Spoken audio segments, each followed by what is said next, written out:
Hi, this is Jim and welcome back to my YouTube channel. Ito na nga post ni Tito Jack Kamakalawa. Ay nakauwi na nga si Tito Jack Licauco from Taiwan.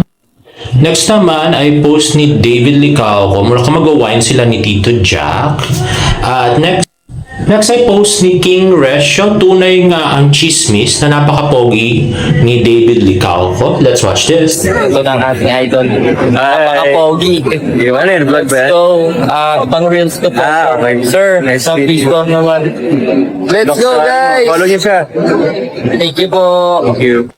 Ito nga post ni Tin sa Twitter, sabi niya, more ganap, more fun, diba? Mark your calendars, May 16 to 18 sa World Trade Center, 9 a.m. to 7 p.m. Hashtag Alden Richards. Ayan nga, powerhouse yung ano nila, guess. Alden Richards, Joshua Garcia, Paolo Abilino, Joseph Marco, and Anthony Jennings. At ito nga more guests na pinost naman ng Pure Gold sa kanilang 9 a.m. to 6 p.m. daily. Pinost nila sa kanilang Facebook page. And nga, Barbie Fertesa, Maria Rivero, Yasi Pressman, Arasabel Agustin, Bel Mariano, Angelina Cruz, Lola Amor, Axunta Dilao, Orange Lemon, Unique Andrew E, Nick Malik, Beanie, ayun, Beanie, and Sunkiss Lola. So, unfortunately, hindi na nga kasama si David. Last year siya yung kasama, si Barbie wala. Ngayon naman, baliktad. Si Barbie yung sinama, si David naman yung wala sa lineup. So, next nga ay nirepost ni Tita Eden ang greeting ni Ilan Licauco sa kanya. Sabi nga ni Ilan, Happy Mother's Day, Ma. Thank you for everything. I appreciate you so much more now that I am a mother. I love you and see you real soon. Tapos sabi ni Tita Eden, thanks, Achi, Ilan Licauco. See you. Love you. Ito naman nirepost niya galing kay James Licauco. Happy Mother's Day to the prettiest and most selfless woman I know. My number one supporter. I love you. Eden Licauco. At nag-respond si Tita Eden ng thanks Jed, love you and appreciate you more than you know.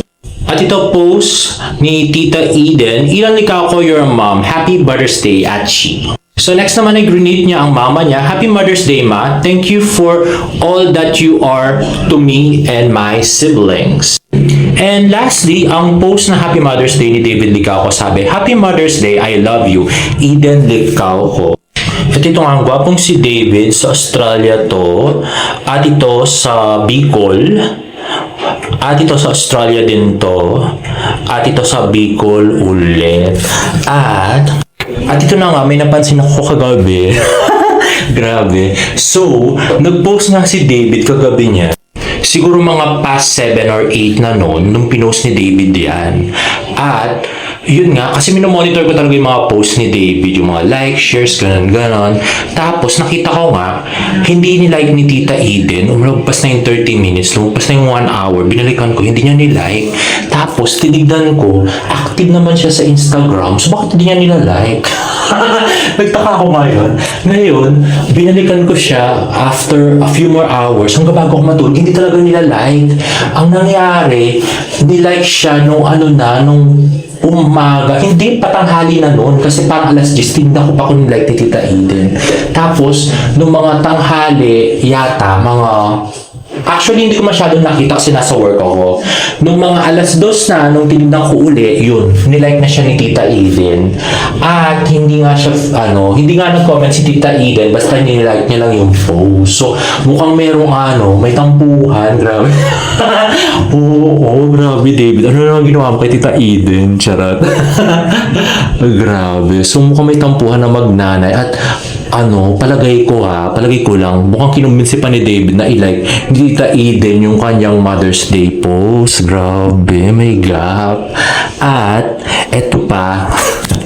Buti na lang nakumbinsi ni David si Tita Eden na i-like pa yung post niya dahil pag hindi niya nilike yung post niya, malaking issue yun. Oo, kasi halatang galit yung nanay niya sa kanya pag gano'n, di ba? Kasi Happy Mother's Day. Tapos hindi ila-like ng nanay. Ibig sabihin, hindi siya happy sa'yo. Gano'n, di ba? Anyway, moving on. And next naman ay yung nirepost nga ni Tita Eden. Actually, sinabi ko na to doon sa first video kanina. Nakinlig nga ako nung nirepost ni Tita Eden. Grabe. Di ba nga nasabi ko na dati na matagal nang gusto ma-meet ni Tita Eden si Barbie Fertesa sa Hong Kong, yung sinabi niya noon, yung wish niya rin na ma-meet niya si Barbie sa Hong Kong nung panahon na nasa Hong Kong sila. Pero yun nga, hindi pa natutuloy. So, hopefully mangyari in the future. At next naman ay yun palang video na lumabas ng isang araw ay post pala ni ni Kuya Jan, yung driver ni David. Ayan, pagkatapos magkainan, kantahan naman. Tapos sabi niya, wow, ang galing ni Ma'am Barbie. So, ibig sabihin, nandun pa sa lokban si David noon kasi imposible namang iwanan niya yung driver niya doon. Si Nathan pwede niyang iwanan pero yung driver niya hindi niya pwedeng iwanan kasi yun na magdadrive sa kanya pa uwi. Hindi naman idadrive ang sarili niya, no? So, yun na nga. Mukhang nandun pala, natunood pala si David ng pa-concert ni Taylor Swift ni Barbie. Kaya lang, hindi siya nakuna ng video or nagtago sa video si David para hindi halata. Low-key. Ganon. So, mali yung hinala ko nung una na umuwi na siya. Pasensya na guys. Hindi ko pa alam, no? Wala naman ako doon sa venue. Anyway, kaya pala bigay todo si Barang, no? Doon sa pagkanta. Charot. Next naman ay yung payo ni Alden Richards sa mga co-celebrities niya. Let's watch this. Huwag nating sabihin na supporters, fans, quote-unquote lang. Supporters lang yan. Fans lang yan. The whole showbiz industry revolves around the fandom. Dahil the fans spend money, the fans wake up early and line up to concerts, premiere nights, spend money to be with you in different parts of the local scene and even international. They deserve to be highlighted.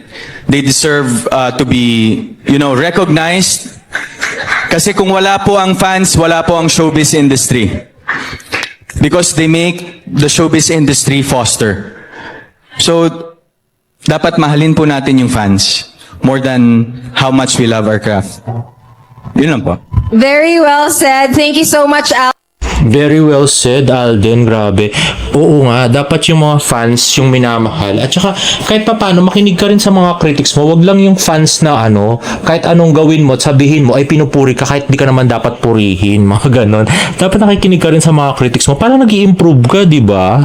Katulad ngayon, yung pangalan ni David medyo bad shot siya dahil dun sa kanyang careless interview. Dapat makinig din siya dun sa critics kung ano yung magandang gawin para makabawi siya. Hindi yung nag-iisip siya pero kung ano lang din yung gusto niyang gawin, yun lang din ang gagawin niya, di ba? Dapat nakikinig siya sa critics katulad ko. Yung mga alam na yung mga galawan sa showbiz na ganyan. At taga ko na sa industry to, charot. Anyway, next. And lastly, TikTok videos from Gaines Licauco. Let's watch this. You're everything I want, but I can't deal with all your lovers. You're saying I'm the one. Do you want to kiss me? Come on, kiss me.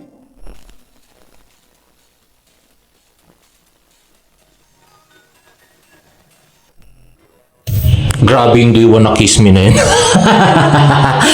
Napatingin ako dun punong-pula pa mo yung labi. Tapos ang kapal-kapal pa, no? Grabe. Mga asset nila talaga. Grabe. I so love it. Anyway guys, if you like this video, please give it a thumbs up and please subscribe to my YouTube channel for more Barda updates. See you on my next vlog. Bye!